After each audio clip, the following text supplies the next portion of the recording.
we donate to causes, and we're evangelical Christians, and we just really felt like,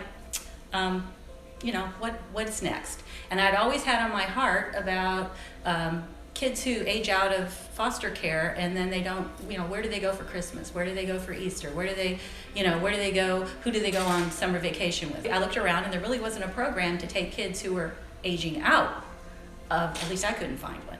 And then I thought, well, wait a minute, what about a kid who is close to being out of foster care?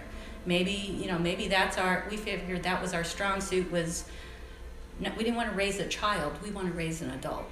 And I always have that quote from Mother Teresa in mind: if you can't feed 100, then just feed the one.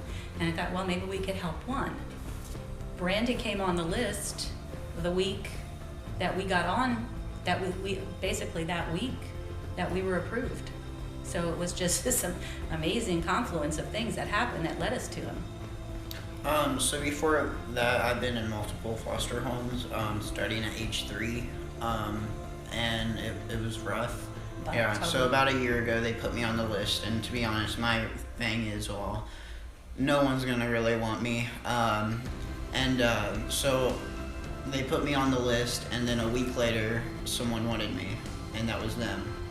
And I was like, that's strange, because I was talking to my caseworker, and she says it's months and months before somebody gets adopted, especially at my age. After you're 14, you have a choice. You do not, he had a voice in all of this. Yeah. If he would have said, no, that's not the family for me, he wouldn't have had to go. So when I first met Grandma, it was just like, because I really didn't have a grandmother. I did, but I never really saw her because she lived 5 hours away from where we were. So when I met Grandma, I really liked her personality a lot.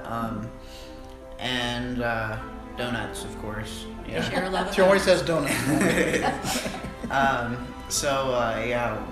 I would sit down on the couch and we would have church together, and I really liked that bonding time with her. And it's very nice to be around a young person and watch them grow, and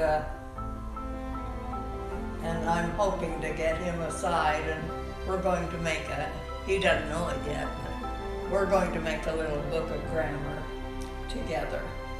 And because they don't teach it as much in school anymore, and we've got our project ahead of us. She was a 8th and 9th grade English teacher for most of her career, which would have been his age. So I think that helps her. She relates to that age group. Mike is an excellent mentor, and I knew that it would be a good relationship for him to have a boy. And we have 2 girls and 1 boy, so my son's never had a brother, so that was another thing to think about. He said he liked fishing, and I grew up fishing, and there was things we could do, and I wanted to make sure we could have a relationship that wouldn't be just fighting all the time and stuff like that. So that a lot of things just seemed really good and positive when we first time or two we met. So I think we made the right choice. It wasn't just us adopting him, it was a whole family. And it was our adult children who have just taken him and loved on him, and his grandmother, he's got a special bond with, and that was evident right away. And then the first day he came to our house, we had already scheduled to have the big family Christmas party with all of our family from South Bend, and South Bend area. They all came down, and I just looked over, and he was playing a Wii game with the kids, because we didn't have any other video games. But he's playing with the other kids, and I just looked and I saw him smiling and laughing, and I thought, yeah, there's a real kid in there. He's gonna be okay.